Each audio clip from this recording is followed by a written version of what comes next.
Orleans signed C.J. Spiller for something other than sitting on the fucking bench.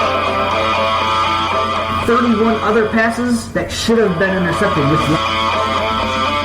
So that's why I have David Johnson on my board higher. If you're doing a live draft, wait till you're drunk to draft this guy. We welcome you to the Fifth Down! What up, Fifth Downers? This is Johnny Slokes, and I'm with my partner in crime, K-Mill. Hey, what's up, guys? Yeah, welcome back to the Fifth Down Fantasy Football Podcast. We're giving you the extra down that you need to win your league, giving you the extra down advantage. Today will be episode 23. It will serve as our week 1 ranking show. Before we get started, though, I just want to share with you a pretty funny story about what happened today at work. Oh, that's hilarious. Yeah, let's hear it. All right, so as you may know, being a Navy corpsman, you see a lot of dicks.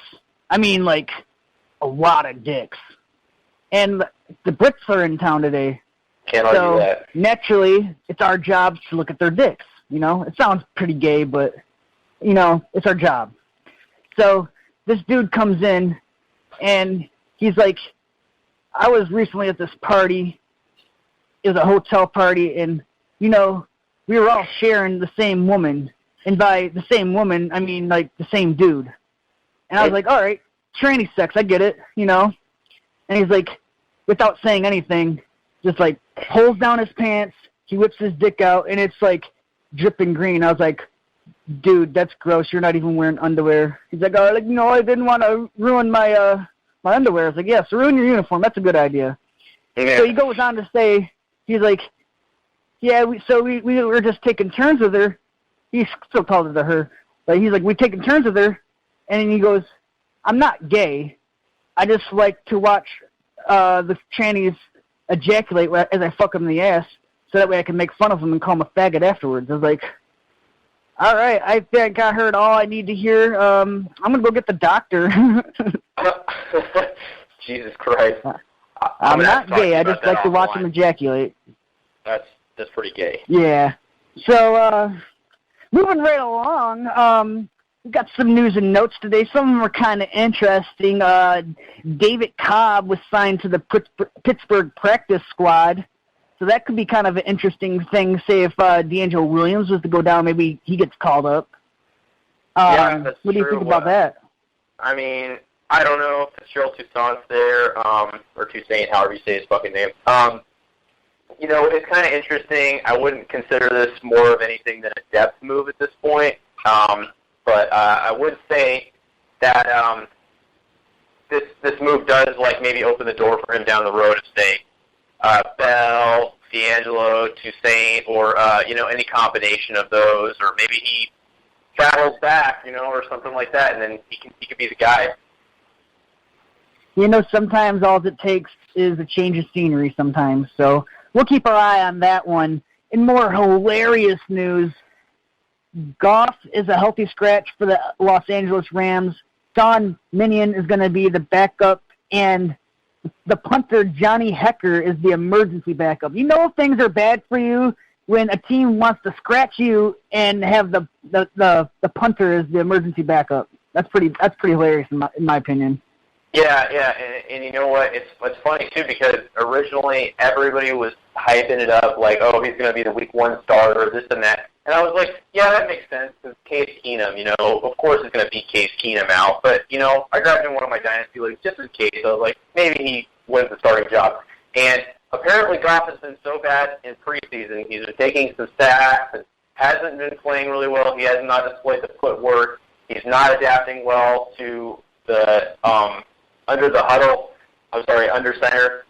And, you know, it just goes to show you that maybe Wentz was the right guy. Honestly, I wouldn't have taken either. I called it from the start, man.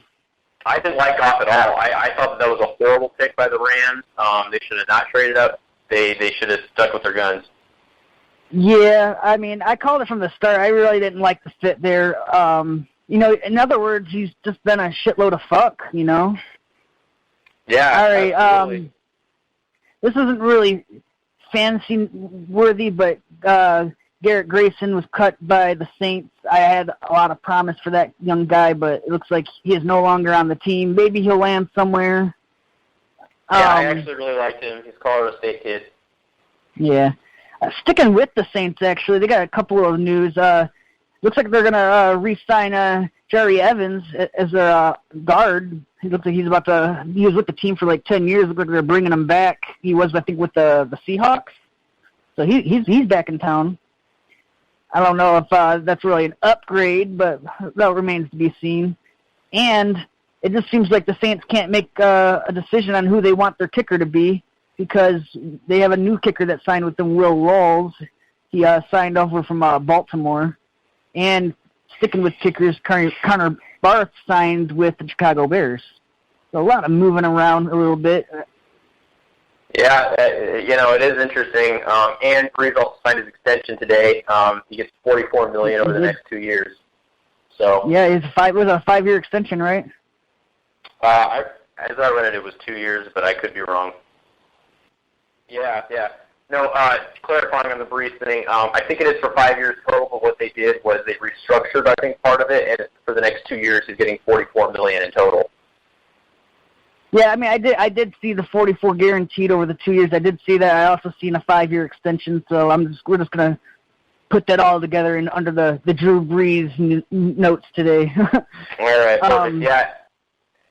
All right, well, Emmanuel Sanders, I like this move, but Denver, I'm hoping that Paxton Lynch can come through next year and be the starter because then he's going to have two nice weapons. He's got Demaryius Thomas, who's obviously signed long-term already.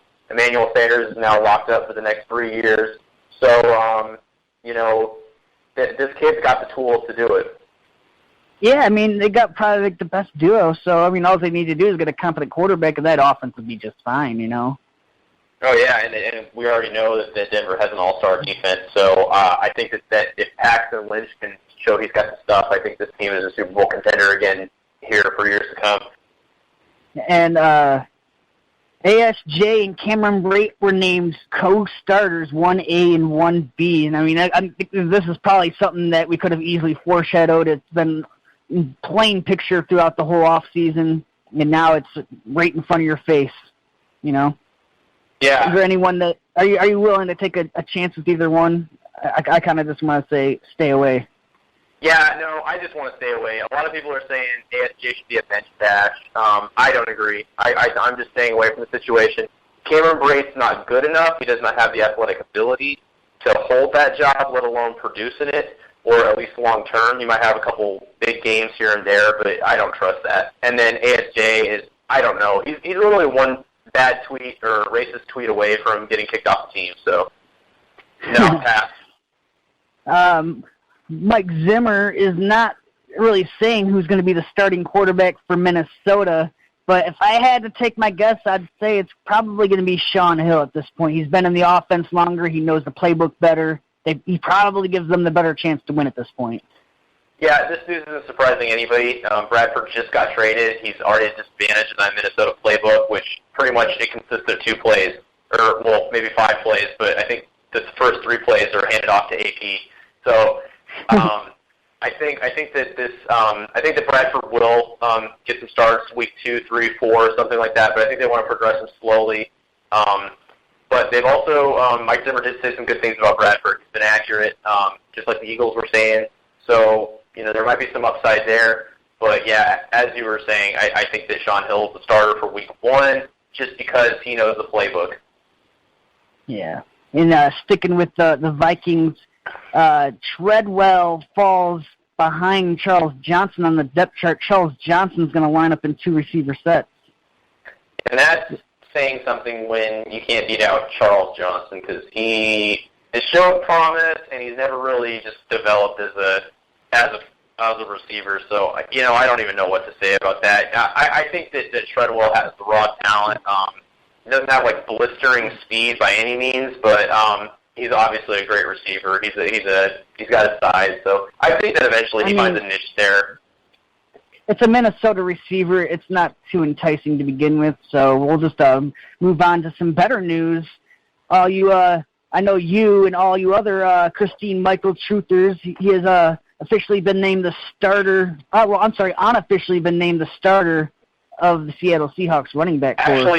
Actually, he is officially, because I just checked the depth chart today. He is number 1. Cool. I mean, you gotta think it's kind of like with what has happened with the Falcons last year. Like a guy goes down and maybe another guy can just run away with the job. I think that's a little bit of a stretch considering Christine Michael's past, but I mean it's interesting enough to see. Yeah, you know what? Pete Carroll's had nothing but good things to say. He says he's even gone as far as to say that Christine Michael is a brand new person, totally different. So I think that they're higher on him. He's not having any off-field issues. I think that if he comes in week 1 and he kind of just runs away with the job, even when Rawls is completely healthy, I think they stick with the guy, obviously. You know, like I'm just saying it's Christine Michael's job to lose at this point, and it's going to be completely performance-based. I mean, could you see them going with like a hot hand approach like all year? I can see it. I think if I think Michael will definitely be on a short leash. I think that if he has one bad game, that might not be, let's yank him out. I'm saying if he has like 2 horrible games in a row where he's really ineffective, I think then they're going to make a change. I think he'll be on a short leash, but I do think if you're a Royals owner, you might want to have Michael as an insurance policy in drafts. If not, maybe if you can trade for him on the super cheap, that would be cool too. All right. Man, that tastes so good. I'm drinking Crown Royal with 1893 Pepsi. That shit's legit, man. I want to try that. Is that regular Crown? Yeah, buddy. I don't go for that girly apple shit, although that tastes pretty good too. Yeah, dude, I might have to try that. Hey, I mean, there's other news and notes, but I think we're going to kind of like hit off on it as we run through our list of players. Let's just get started with it, yeah? Let's start off with the quarterback position. My quarterback ones that I have for this week, I got Aaron Rodgers as my number 1 overall quarterback this week. He gets to play in a juicy matchup against Jacksonville. We got Russell Wilson, Drew Brees, Andrew Luck, Eli Manning, Cam Newton, Ben Roethlisberger, Carson Palmer, Derek Carr, Matthew Stafford, Blake Bortles, and Kirk Cousins will round out my top 12 in that order. That's fucking hilarious because my top 12 are the exact same. Really? Yeah. What are the fucking odds? Yeah. Obviously, the biggest omission would be Cam Newton, and, neither one of us are extremely high on him, but, he draws a tough matchup with Denver this week, so the overall QB1 will not be a preferred start this week. And who do you have as your star pupil out of this group? Like, who do you think is going to actually have, like, the best chance of finishing number 1? It's hard to say, but you know what, and I'm glad I own him in one league. I think Matthew Stafford has one of the best matchups against that shitty Colts defense. I also think it's hard to pass on a guy like Derek Carr, too. He draws a great matchup against a horrible Saints defense. Well, speaking of that, Saints and Raiders matchup, I actually have Drew Brees as my star pupil of the week. I think that he plays home against Oakland. I think that he's going to come out on fire. To me, I have him ranked number 3, but I could easily see him finishing as a top quarterback this week. I can also see that. I was going to mention Brees, too. I think that game is going to be an absolute shootout. I think everybody's kind of expecting that. But this is also a Raiders defense that is, to me, improved. Yeah, I mean, they did make some improvements.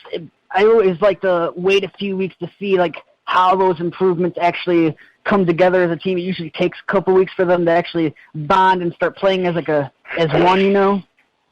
Yeah, I know. Drew Brees has been excellent at home. That's really what it boils down to for me. Yeah, absolutely, and you can't disagree with that. I will never knock Brees at home. I think that he's a must-start every time he's in the Superdome. And another notable player, you got Andrew Luck playing against the shitty Lions defense, but he was limited today in practice. He is having some shoulder pain. I think it's just precautionary, but at least he's getting reps. So I really like his matchup, too, against Detroit. Yeah, I do like that against Detroit. I think that game's also one that has shootout potential. I think that Detroit has a bit better of a defense. I think that Colts defense is just a gaping hole, really. can. I think that Matthew Stafford is going to hit Marvin Jones and Golden Tate early and often. I do like Matthew Stafford's matchup this week, but I think I am a little bit concerned about him just because, I mean, yeah, he was on fire last year, but he never had Tate and Jones as a spearhead at that receiving corps, so it'll be kind of interesting to see how it all gels together. I also, one of my sleepers of the week is in that Detroit offense, too. Amir Abdullah, I think that he's going to have some good success running the ball. I don't think he gets a touchdown, but I think he gets the volume. I think he catches some passes out of the backfield and turns in a good week. I mean, I think it's going to be a passing game. I think if I had to rely on a running back in Detroit, I think it would have to lean more towards Theo Riddick. Yeah, absolutely. The only thing I don't like about Riddick, though, is he's not really going to get those carries, and if he does, he's not really going to be very effective with them. But I think in a PPR setting, like, he might be the running back to start out of that backfield. No. All I'm saying is Amir Abdullah has that sleeper upside to me this week. He's just one of my nice little sleepers. I have him in a couple leagues. I think that he does draw a pretty good matchup against the Colts, and the Lions have been public that they want to increase his workload. So I can't disagree with that. What do you think about Kirk Cousins getting to play against Pittsburgh at home? Personally, that's another game that can be really high scoring. I have heard good things about Kirk Cousins. He's been a little bit of night and day. He'll make an error, but then he'll come back. I think in one preseason game he threw an interception. He came back and threw 3 touchdown passes. I think the guy to watch for in this game, though, and I don't want to get too off topic here, is Jordan Reed. I think that he's going to have a pretty monster game. I do like Kirk Cousins, though. I think that he does have a good matchup. I'm not completely sold on this Pittsburgh defense. I mean, I think that Pittsburgh's defense is a little bit better than what people give them credit for, but it's not necessarily in the secondary. I think that they got a pretty good pass rush, and they have a decent run defense, but it's the secondary it's a little bit suspect. So, like you said, it could be a shootout. Definitely agree. All right. We're going to move down the list a little bit. I'm just going to name off, the next 6, and I want you to tell me which one of these guys you think could potentially finish as a QB1 this week. Sound good? Sound good. All right, number 13, I got Tyrod Taylor. He's at Baltimore. Phillip Rivers, he's on the road against KC, but he figures he's probably going to get a lot of volume in that game. They got a pretty good defense, though. I got Matt Ryan at number 15. He's at home against Tampa Bay. Jameis Winston on the road against Atlanta. I think they'll both have a pretty decent game. Joe Flacco, number 17, actually. I'm pretty high on him this week. He gets to play at home against Buffalo. And then you also got Marcus Mariota at home against Minnesota. I think that out of those, the 2 names that stand out to me are Phillip Rivers. You can never discount the volume that San Diego offense passes. But I think the biggest one, and I'm not completely sold on it, but I do like the upside. I think that Tyrod Taylor finishes a good week. I like him for about 250 passing yards this week, maybe 2 touchdowns through the air, and then another maybe 50 yards rushing and a touchdown on the ground. You see, I think you actually have him projected a little bit higher than me. I think I got him more at 220, but I think I have him a little bit higher in rushing yards, maybe 60, 65. He's probably good for a couple of touchdowns, you got to think. I think that the over-under at least has to be 2 touchdowns. I think that that's what Tyrod Taylor is capable of. Plus, this isn't the Ravens defense from the 2000s. This is the 2016 Ravens defense. So I really think that Tyrod can do some damage. Especially they really did struggle against the pass last year. Especially when you got Sammy Watkins as your receiver. He's going to be the X factor in this game. If Sammy Watkins has a big goose egg game, I don't think that Tyrod Taylor has a great game, but I think if Sammy Watkins is firing on all cylinders, I think that Tyrod Taylor ends up turning in a nice game. Yeah, now that I'm looking at the list, I think I might be a little bit too high on Matt Ryan, but I think he does draw a pretty good matchup, but he looked fucking terrible in the preseason, so that kind of worries me a little bit. But I think he does have a pretty good matchup against Tampa Bay. I always know they normally don't have a very good defense. I think that's kind of pushed him up my rankings a bit. Yeah, I agree. I'm not completely sold on this Tampa defense either, but I do think that I'm a little lower on Matt Ryan this week. I expect him to have a decent enough game, but I haven't seen enough of the preseason to make me want to judge him as a top play this week. All right. So, is there any other guys that we just went over that you want to go more in depth with? No, I think we're good. All right. Now I'm just gonna round out the rest of the QB2s. I got number 19 Andy Dalton, and I got Robert Griffin all the way up at number 20. I think he could have a pretty good game. He gets to draw the Philly defense. I got Alex Smith at 21. I got Brock at number 22. He does draw a pretty good matchup as well. Dak Prescott, number 23, and Jay Cutler at number 24. Who do you like the most out of those names? Well, I think I like Brock's matchup the best. Not completely sold on him. I know I keep saying that. It's a word I like to repeat. But he's got the weapons, obviously. Will Fuller, DeAndre Hopkins, obviously, and maybe some Jalen Strong. I don't know, but I think he draws a good matchup. He should have a good game. Yeah, I think we already touched on this a little bit in the last show. We both like Brock as our stream of the week. I also don't overlook Robert Griffin as a nice streaming option this week as well, though, because I think Philadelphia has probably one of the weakest secondaries in the league. It's not a bad first matchup to have either. Yeah, definitely. Can't deny that. Another quarterback I just want to briefly touch on that has an amazing matchup too. I think is Russell Wilson. I think that I totally forgot to mention him, but I think he draws a great matchup against a suspect Miami defense, and he's got the weapons. I totally agree. That's why I have him at number 2. Yeah. The rest of the quarterbacks that I have ranked here is kind of like scraping the barrel a bit. So, we're not going to touch on them too much. I got 25, Ryan Fitzpatrick, 26, Ryan Tannehill, my Blue Falcon of the week. Sammy Redford is apparently not going to start, so I'm going to just put fucking Sean Hill in his spot. Blaine Gabbert, 28, Chase Daniels, Ork Wentz, 29, Keenum, 30, Grabaho, 31, and I'm sorry to tell you, but I got Simeon as the last-ranked quarterback of this week. No offense, because you know what? I haven't seen anything from him either. I haven't seen enough from him, so until proven otherwise, he's number 32. It's just a really tough draw.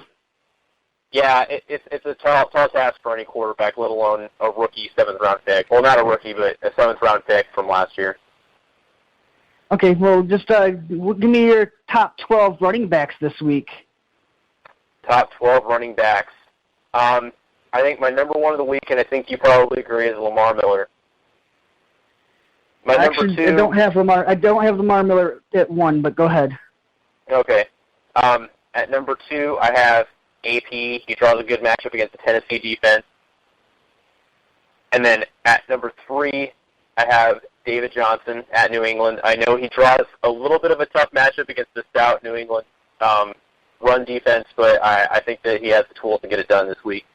Next, I have Todd Gurley, and then Ezekiel Elliott, followed by LaShawn McCoy, Jeremy Hill, Devonta Freeman, Eddie Lacy, C.J. Anderson. Like I have a lot of the same names. I don't think I have C.J. in my top 12, but my number 1 running back is David Johnson. I don't give a shit about New England's defense. I think he's going to get plenty of volume. He's going to get some catches out of the backfield. I think I got him at number 1. I have Lamar Miller at number 2. And I got Todd Gurley at number 3. That San Francisco defense is not scary. Even if they do load the box, I think Gurley's going to have a fine week against them. I have AP at number 4. He gets to play against. I think he's going to run all over fucking Tennessee. Yeah, I agree. I got Zeke the Freak at number 5. Number 6, Doug Martin. Oh, that's who I forgot to mention. I forgot to mention Doug. Yeah, that was my other one. I have Doug ranked at number 8. And then I got Mark Ingram, number 7. I got D-Will at number 8. And I got McCoy at number 9. Freeman at 10. Latavius Murray at 11. And I got Eddie Lacy at number 12.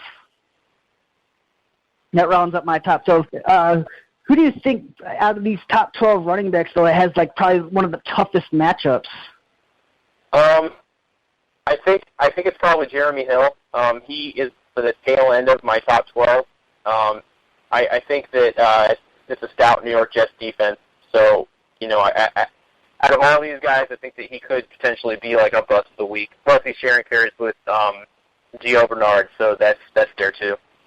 I tend to agree with a lot of what you said, and I'm actually a lot lower on Jeremy Hill this week. I have him all the way down at number 26, just because he is playing the Jets defense. He gets a split workload. I mean, there may be a chance he could pump out a short touchdown, but that's not something you want to gamble with from week to week, especially in your week one matchup when you really want to get that W. You want to be in the right direction to start the year. Yeah, so I have him much lower. And another one, I know I have him number 1. I think he probably does have the toughest matchup out of the backs that we named is David Johnson. But like I said, I really don't give a shit. Yeah, I think that this guy is going to be on an absolute tear as long as he's healthy. The only reason I have Lamar Miller ranked higher is obviously because of matchup. So Chicago defense. It's a pretty juicy matchup. It's not scaring me. And if you have Lamar Miller, you should be prepared for a nice week from Lamar Miller. Are you ready to stamp it as the pupil of the week? That's my start of the week for sure. Yeah, I definitely have to agree with that. My Blue Falcon of the week was the aforementioned Jeremy Hill. That's the reason why I have him so low. I see Gio Bernard being more of a factor in that game. I think it's going to be a lot of it's going to be an ugly game, to be honest. Yeah, I think, obviously if Jeremy Hill's been ineffective, it's happened in the past. They tend to give Gio more work because he's the more confident pass catcher. So, yeah, that's definitely not a possibility. So I would say I am higher on Jeremy Hill, but I do say use with caution. And another reason to bring up Lamar Miller to your number 1 this week is it does look like there might be some rain in the area, although I know we're still a few days away from that, but it's another thing to keep in mind. If it's raining, you might see an increased workload.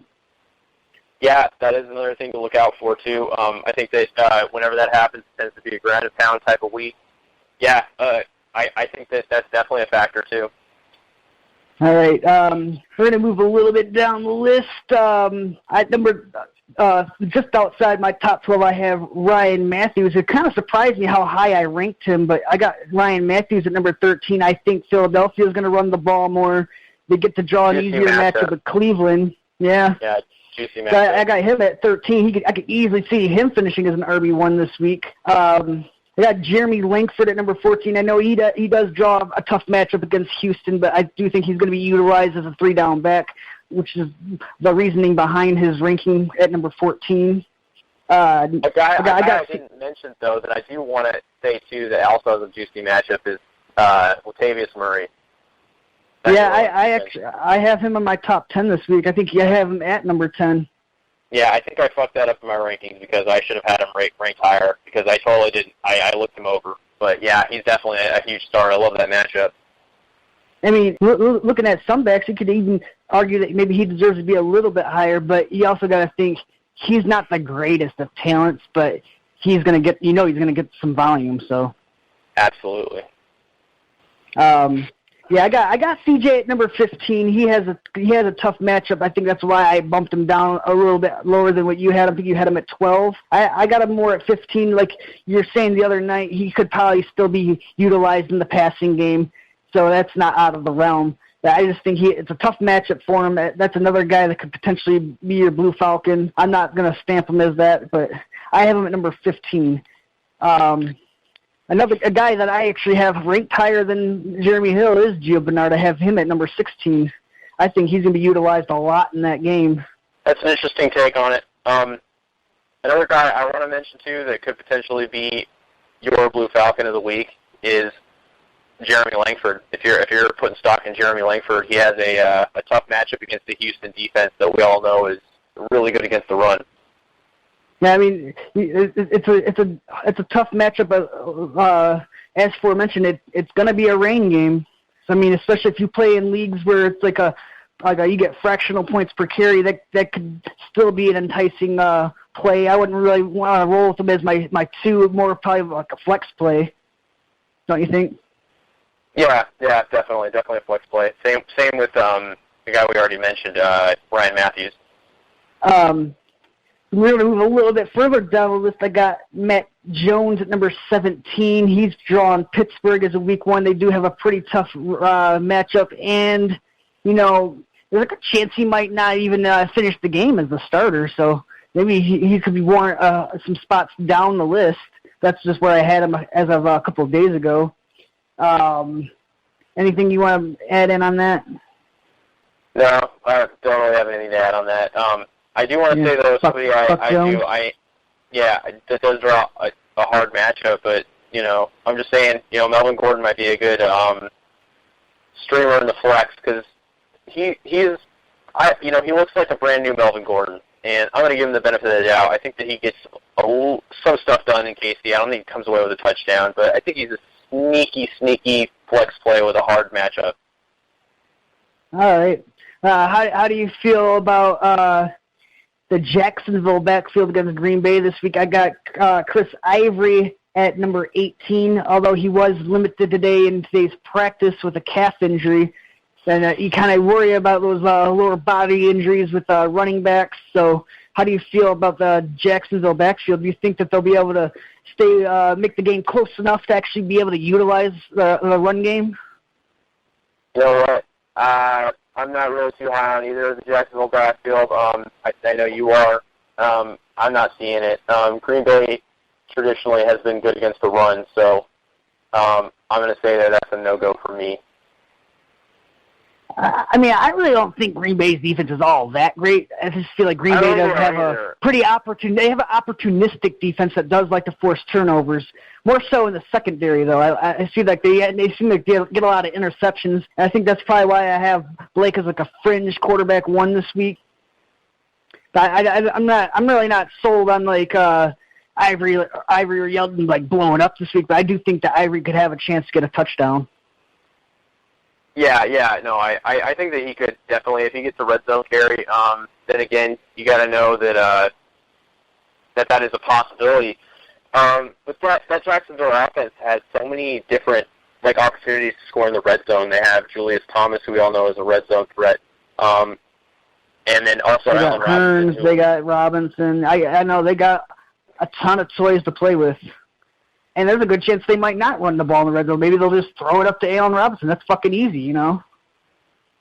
Yeah, that's also a DL catch-all. That was last year. I do think that we see some touchdown regression, so it isn't out of the realm of possibility to say that Ivory gets a touchdown. I do think that he's honestly a touchdown-dependent RB to RB3 borderline. I mean, I kind of have Ivory as more of a sit this week. I mean, you shouldn't be in a position where you need to start him. But if you are, I guess you could warrant a touchdown. But I do have him as a sit as well. Yeah. I've got another guy that I'm not really too high on this week, and this could also be a potential Blue Falcon, is Jonathan Stewart. He draws the number 1 defensive line in Denver. It's not a pretty matchup. Definitely not. I think another sneaky play could be Danny Woodhead, who I have at number 20.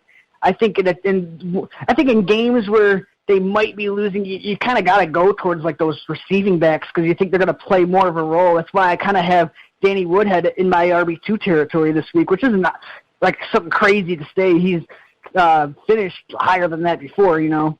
I really like the situation he might be in this week against Kansas City. You got to think that they're going to be playing from behind, and he's going to get some receptions. And you know, as of yet, we really haven't seen Melvin Gordon in the red zone yet. In the past, we've been seeing Danny Woodhead. You know. Yeah, that's another observation. But I've also seen the San Diego team that when they're behind, they like to give it to Rivers when the games. Like, honestly. That offense is high pass volume. Usually when they fall behind, they tend to abandon the run game. That does still, in some situations, more work for Woodhead. I've also seen it the opposite, too, where I've had Woodhead on my team, and the Chargers are playing from behind all day, and they might be getting blown out, and then Woodhead is pretty much non-existent from the game plan. So it could go either way, depending on the flow of the game. You know, just the way I'm looking at it is no running back last year had more targets than Danny Woodhead. It's because the Chargers, they suck ass, and they're going to throw the ball. Very keen observation. even though it's not really that keen. The further we go down this list, the less enticing the backs become. I got number 21, I have Derrick Henry. And then number 22, I got the Duke. He actually, that's not really a bad matchup, I guess. But number 23, I got the other Jacksonville back, G.J. Yeldon. And, I was having Carlos Hyde at 24 because I thought maybe he'd be past the concussion protocol, which it seemed like he was last week, but now he's still under the concussion protocols. But he was, I believe he was in practice, but he was no contact, which is probably a smart decision. But I don't think I'm as high on Carlos Hyde now as I was probably last week. Are you saying you're higher? Wait, the only thing I took away from that was, are you saying that the Duke is higher than the Crow? Yes, the Duke is higher than the Crow this week. I just the way I was doing my rankings is PPR or die, and that's kind of how I set up my rankings a little bit. I don't think the Crowell by any means is going to have a bad game. How much volume is he actually going to get is the question. It really remains to be seen. I like I said, just kind of wait it out a couple weeks and see how they're actually going to be used first, I can agree with that. I can get on board with that. I like the Crow better than the Duke for sure, but yeah, in a PPR setting, Duke Johnson does have an enticing matchup against that Philly defense, so I will say that. And before we go over to wide receivers, I'm just going to name off a couple of more noteworthy running backs that are on this list. You got the other Tennessee back, DeMarco Murray, 26, Charles Sims, 28, Theo Riddick, 29, Spencer Ware, 31. Who do you like out of those the most? I like Spencer Ware. I think he has the best matchup. I think that the San Diego defense is completely suspect. We don't know what we're getting, and I don't even know if they're going to play with Bosa or not, and that really shouldn't matter either way because he's a rookie. But I think that he draws a great matchup, and I think that he hits the ground running with the absence of Jamal Charles. I think I would have to agree with you there. I do think I like Spencer Ware a little bit better than from maybe towards a standard league. I think in a PPR setting though, I think I kind of like Sims and Riddick more than him. But he could very well find one or two touchdowns even. Okay, I can see that. And, he's a pounder, that's for sure. Yeah, he likes to pound it. Sounded good.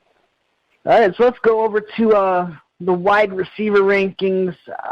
No surprise, I have Antonio Brown number 1, which I guess you could argue why he shouldn't be number 1, but I have him at number 1, Odell number 2, Jones number 3, Hopkins 4, Allen Robinson. That rounds up my top 5. I think most people would probably have any one of those receivers in any combination in that top 5. Do you see it the same way, or is anything different? Actually, I do have something really different. It's really hard for me to say this, but I do think that Jones edges out Brown just ever so slightly. I have them nearly tied for my number 1 this week. Jones, I think, draws a better matchup against Atlanta. Versus Tampa Bay. I'm sorry, he plays for Atlanta. I'm an idiot. Anyways, against Tampa Bay at home, I think that he does draw the better matchup. Antonio Brown, however, going against Washington, I like that Tampa Bay. I think that presents more of an opportunity, I think. And then OBJ is my number 3, followed by Allen Robinson and Amari Cooper. That'll round up my top 5. I like that you put Cooper that high. I don't have him at number 5, but I do have him at number 7. So I think that he could be a very, very appealing start this week, especially with the matchup he has. I got Allen Robinson at number 5 as well, or at number 5, and I got Mike Evans at number 6. How do you feel about Mike Evans being rated as high as number 6 this week? I actually have him at number 9. But I obviously, if he's in my top 10, he's going to have a good game, I think. I think that you're a lot higher on, or you're a little bit higher on him than I am. My number 6 is DeAndre Hopkins. I think that obviously with Chicago being the matchup, I think that DeAndre Hopkins draws more of an enticing one. That's why I have Hopkins at number 4. So yeah, because that's of his good matchup. too. Yeah. But that's good. Yeah, no, I definitely think that Mike Evans, I see him going over 100 and getting a touchdown this week. My reasoning behind number 6 is simple. Atlanta's defense is a shitload of fuck. I don't think that their defenses can stop anybody, really. And I think that game will be a pretty high-scoring game, actually. Yeah, I do too. I think there's just too many weapons on both teams, both sides of the ball, to not have a high-scoring game. Another omission that I think you have, I don't know where you have Robinson at. I have him at number 4. I also think I have him at number 5. Okay, so we have pretty close. I like his matchup against the Green Bay defense. I mean, they got Sam Shields, who he's probably going to draw quite a bit, and I think that Allen Robinson gets it done. He proved last year, even with double coverages, he can still get it done. So he's almost matchup proof. I'm not really worried about who's covering him, unless it's one of those very top flight corners. Then it might be a little bit more interesting. But I'm not worried about who's guarding him in Green Bay. Yeah, absolutely, definitely agree. And as the aforementioned Amari Cooper, I got him at number 7. Number 8, I got Jordy Nelson. I know he's coming back off an injury, but he does draw a pretty good first week matchup against Jacksonville. I think that him and Rodgers are going to rekindle what they had, and he's going to have a great week. Yeah, I totally agree. I mean, yeah, Jacksonville, they made a lot of improvements to defense, but, I mean, you've seen it in the past. Like, teams will sign all these fucking players and think, oh, yeah, our defense is going to be motherfucking sweet, and then it just backfires and it ends up being like a nightmare team. The only omission I do have from that is, I don't know if you've heard the recent news. It should have been on our news and notes, but I did hear about it today. Green Bay is going to limit Jordy Nelson, or there's rumors. Mike McCarthy, the coach, has said that he will be a full go. There's also been some rumblings that he might not run all the routes or his normal amount of routes. He might be on kind of a route count, so to speak. But with his tremendous upside, he's a must-start in anybody's book. All right. See, I did not hear that news, but I did hear very similar news in Carolina that Kelvin Benjamin will be on a snap count 30 to 35 plays, except for it's not just week 1. It's for the fucking season. Like, he's losing considerable amount of playing time from his rookie season. So that's something that's really, really it's a big red flag, Yeah, I wasn't really enticed by him this year, and I could never get him at the value where I would consider drafting him. He was always going way too high for me. He's a guy that I'm not even high on this week. In fact, I didn't have him ranked. Obviously, I only did the top 12, but yeah. I don't even have him in my top 30. That's hilarious. I mean, I wasn't just like you. I wasn't real big on him. I think I did have him on one team on ESPN. I as soon as I found out that news, I sent out a trade to every single team, hoping one would stick, and one did. I ended up getting Corey Coleman, so I'm okay with that. I definitely can appreciate the upside from that trade. I mean, my thinking was, well, I got Josh Gordon. What if he doesn't pan out? Yeah, exactly. All right. But getting off topic, though. Yeah, exactly. We're getting a bit off topic. Number 9, I got A.J. Green. He draws a real tough matchup, though, but I just couldn't find it in my heart to drop him out of the top 10 because he's going to be on Revis Island. So that's going to be an interesting matchup to look at. It's one of my favorite matchups in Week 1, to be honest, is him and Revis. Yeah, definitely. I'm actually interested to hear rounding out my top 12, I have Keenan Allen. Where do you have Keenan Allen? I got Keenan Allen at number 11 because he does draw a tough matchup against KC, but I think he's going to get enough volume to remain wide receiver 1 this week. Yeah, the only reason I don't have him, I would have him at 11 too, but I like Sammy Watkins a lot better. I put him in there. I like that matchup against Baltimore. Baltimore really doesn't have anybody too crazy at corner that would make Sammy Watkins a big red flag. In fact, I actually think that he has a really nice week this week. I know he does have a pretty good matchup. I think that really what came down to Sammy Watkins or Keenan Allen is the volume. I mean, how much targets is Sammy Watkins is actually going to warrant this week. I don't have him much further behind. I have Sammy Watkins at number 13, just outside my wide receiver one. But, I mean, I could easily see him finishing as a wide receiver one. So there's no arguing on that point. The one guy I did put in front of Sammy Watkins at number 12, Brandon Cooks. He does the Oakland defense, who their defense was pretty suspect last year. I know they made some improvements, but I'm a guy where I have to see it to believe it, man. Well, I would definitely agree with that. If anything, I think that I definitely agree with the matchup. The only reason there's one person that I would have ranked higher, and that's strictly because of volume alone, is Alshon Jeffrey. I think that another guy I don't have too much further behind. Go ahead. Yeah, I think that he's the only thing to speak of besides maybe Jeremy Langford in that Chicago offense. I think that Alshon Jeffrey sees an insane amount of targets this year. I think, yeah, not only for the year, but especially for this week one, I think he's going to get fucking peppered. Yeah, I think this is because I don't think they really know exactly where Kevin White's at right now, you know. So yeah, I think that they're going to rely on that number one guy, you know. Well, and think you got to assume that Chicago is going to be playing from behind most, if not all, of this game. I think that they're going to take some bombs downfield and see if one sticks. To try to stay in the game, try to do some garbage time stuff too. You can't argue with the volume that Jeffrey's going to get this year, and especially this week, as we said. Right below Alshon, I have T.Y. Hilton at number 15. He draws an excellent matchup against Detroit. I could actually see him catching a couple of bombs, to be honest. There's no one in that secondary that scares me. But other than that, I'm not. I mean, do you really think Darius Slay is going to be able to cover him? Do you think he's fast enough? I don't. Not really. Another name that I didn't hear you mention in your top 10, let alone in your top 14, is Dez Bryant. What's the deal? Are you low on Dez this week? I don't know how we must have skipped over my number 10 because I have Dez Bryant at number 10. Well, because I think what happened is I talked about AJ and you talked about Keenan Allen, and then it kind of skipped right over Dez Bryant. So I'm not low on him at all. I have him number 10. I do think that Prescott is a good enough quarterback to get him the ball. So I do have Dez Bryant in my top 10. I do too for the same reason. Dez Bryant and Dak Prescott have shown some rapport this preseason, and I think that he's going to be more utilized than last year when Romo was out and Dez was just kind of all on his own.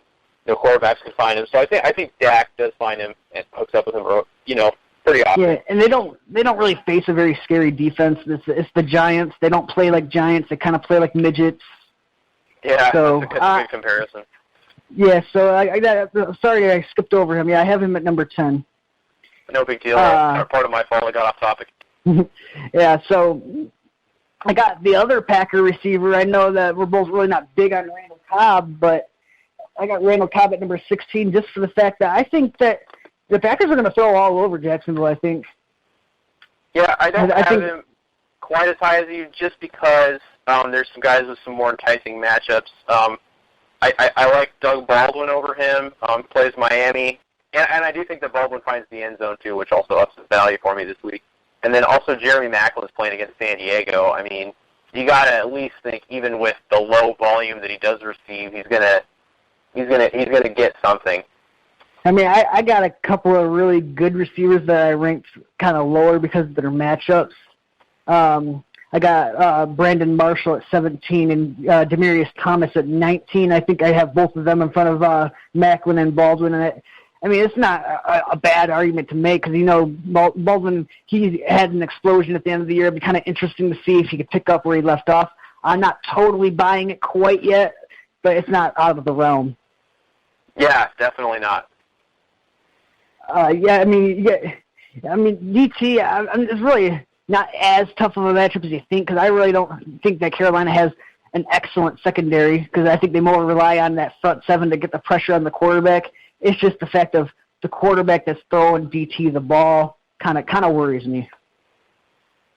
Yeah, it worries me as well. We all know that this, but you also have to remember this is a Josh Norman-less Carolina team. So I think that if anybody gets a touchdown from Denver this week, it's either going to be TT or Virgil Green. So there's that.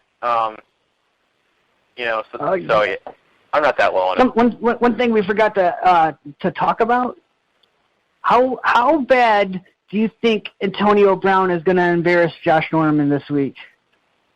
I hope terribly. I really do. I want to say, I really hope so, because I am not too big of a Josh Norman fan, and I think that Antonio is going to have an absolutely monster week.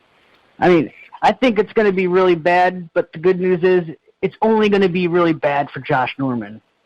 Yeah, that's true. I think it's going to make a lot of people shaking heads like, man, was he really that good in Carolina? Yeah, well, that's why they play the game. We'll see. To round out my my wide receiver twos, I have Jeremy Maclin at number 20. I got Golden Tate at number 18, because I know I didn't touch up on him at all. I got Michael Floyd at number 21. I got Eric Decker at number 22, Doug Baldwin 23, and Marvin Jones number 24 to round out my wide receiver twos. You know what? I can agree with that for the most part. I do like that. I don't know. I didn't hear you mention Jarvis Landry, but I do want to caution people playing him this week. He draws an extremely hard matchup against Seattle, and that's why you haven't heard his name yet. Because I got him. Right. I got him outside wide receiver 2 range this week. Then I don't think it's going to be as bad as you think it's going to be, but it's definitely not going to be nowhere near what he's capable of. I could see him getting like 5 catches for like 50 yards. Like that's not really that. That's why I have him kind of low. I think Seattle's going to absolutely embarrass Miami this week. Well, their favorite. They have the largest spread in Vegas right now, 10.5. That's the largest this week. Yeah. So I think a lot of people agree with you there. Yeah. Well, shall we move on to tight ends? Before we move on, I just want to name a couple of noteworthy receivers that I didn't touch on and see if you like any of them. I got John Brown, 27, Corey Coleman, 28. I got Sterling Shepard at number 30. I got Jordan Matthews at 34, and I got Crabtree at 35. Maybe I'm a little bit low on Crabtree. Is there any those receivers that you named that think you could potentially be a value play for, say, maybe like DFS or anything like that? I think Michael Crabtree, just because of that New Orleans matchup. I love that. I mean, if you are playing DFS daily fantasy this week, I would just stream against that New Orleans defense anywhere you can find a nice deal, and I think the Crabtree will probably go for a pretty minimum amount. Yeah, I can't see it being too high. With that being said, let's move over to our tight end rankings. I shook mine up a little bit. I went a little bit against the grain, so to speak. I got Jordan Reed as my number 1 this week against Pittsburgh. I got Greg Olsen at number 2, Delaney Walker at number 3, and finally Gronk at number 4. And there's reasoning behind the madness, I think, in this because Arizona was actually one of the better teams at defending the tight end last year, and Gronk has been a little bit limited at practice this week. He's got a hammy injury. I hate those soft tissue injuries this early in the season. It's kind of a red flag to me. Yeah, I'm pretty glad I didn't draft Gronk, especially this year with Brady, but we'll get into that later. I actually am kind of similarly. I thought I was going to shake this up, but you went first. I definitely have Jordan Reed as my number 1 this week, followed by Greg Olsen, exactly like you. Then at number 3, I have Travis Kelce because he's playing San Diego. Now, just as a note, San Diego was actually one of the better teams last year defending against tight end, but I think that this matchup is pretty damn enticing, and I think that Kelce comes at least away with a touchdown, which makes him my number 3 this week. Then I have Coby Fleener and then Gronk because he draws a tough matchup this week. It's Arizona. He's got a soft tissue injury, like we said. He's got grab a hoe, throwing him the ball. And you can't really argue. I mean, Kobe Fleener, regardless of if he knows the playbook or not, he's gonna have that nice upside as with Breeze as a quarterback at home. Well, I think that was the only reason why I ranked Fleener below Gronk is the fact that he's been having trouble with the playbook. But the reason why I have Fleener at number 5 is because of the fucking shitty-ass Raiders defense that he plays against. That was, I think, like 30th or 31st against tight ends last year. I think this is a very good matchup to boost his confidence up for the rest of the year and set him on track to be a top 10 tight end still, even. Bold prediction. I don't like Kobe Fleener's lookout season long, but I do like him this week. So that is my reasoning behind why he is my number 4 this week. All right, so we pretty much had all the same tight ends in the top 5, except for I did not have Travis Kelce in my top 5. I had him at number 6 because he does have a good matchup. I'm kind of worried about the volume once again. He plays in a run-first offense who could maybe be a little bit more pass-happy without Charles, but I'm not as big on Kelce this week, although he does, like you said, he does draw a tougher matchup in terms of tight end coverage, but come on, it's still San Diego. Yeah, absolutely, and that was my reasoning behind that. After that, though, it gets a little murky for me for my 6 on. So at number 6, I got a guy who does draw a pretty tough matchup, Delaney Walker, and then followed by Gary Barnidge because he's playing Philly. Zach Ertz. I really think you're sleeping on Delaney Walker this year, man.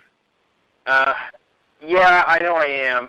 I do think that he gets touchdowns, boosts himself, but I am very low on him this year because of. He was the number two.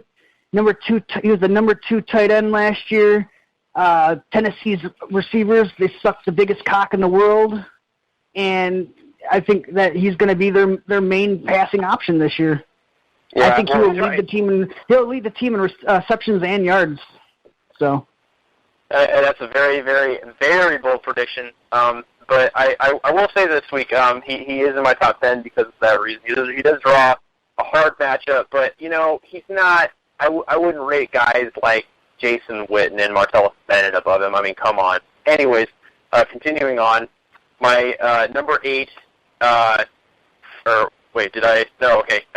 Ertz, Julius Thomas, and Dwayne Allen is actually kind of a surprise in there, and that rounds out my top 10. I don't really think it's that surprising because of where the tight end position's at right now. I have at number 7. I have Antonio Gates at number 7. I think that it's really not a bad matchup against Kansas City. If you think back towards the early last year, Kansas City's pass defense wasn't really that good.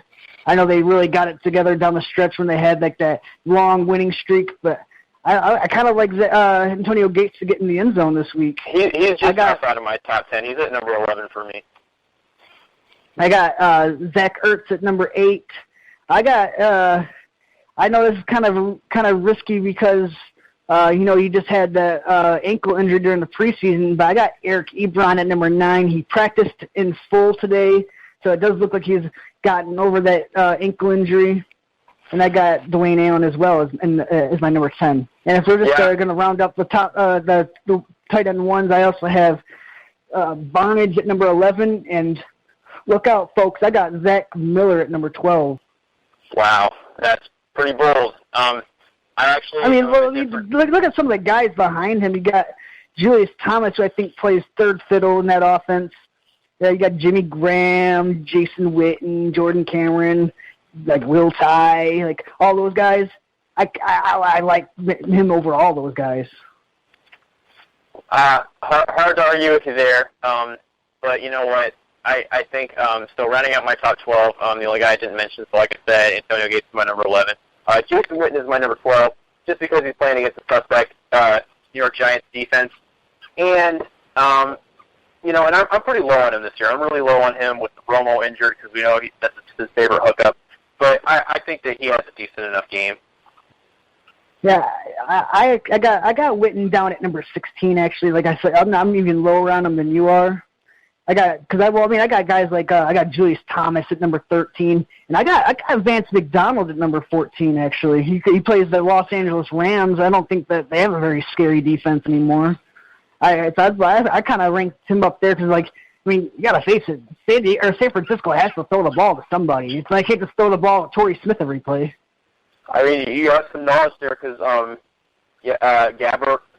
Vance McDonald was one of his favorite targets last year, and now that he's the starter, I think that connection continues. So there's no reason to think that's out of the realm.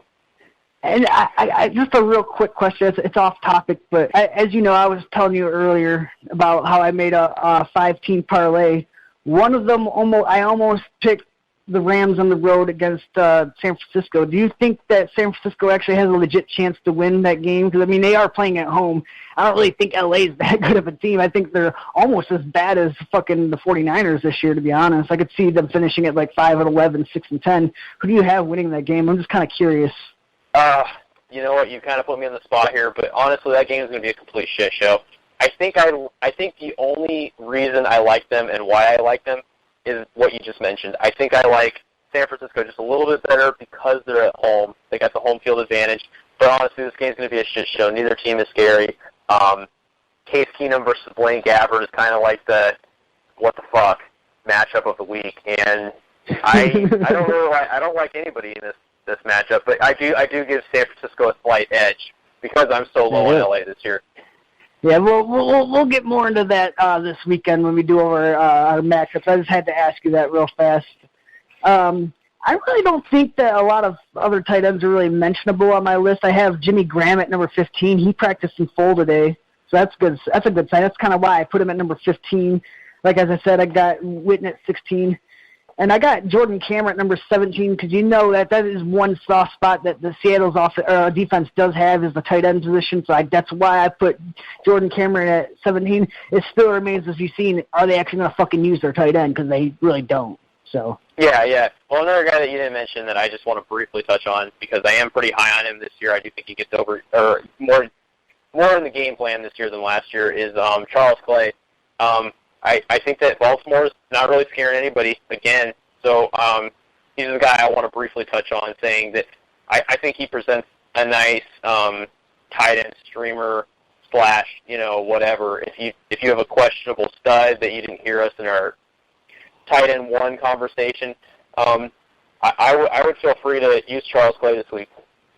Yeah, I actually got Charles Clay at number 18. I really did like what I seen out of him during the preseason. He was making some nice catches, especially that one that was deep down the sideline. I'm not sure if he scored on it, but I know it's a pretty good catch, a really nicely thrown ball by Tyrod Taylor, who are also pretty I'm not as high as some people are, but I do think that Tyrod Taylor can have a nice season this year.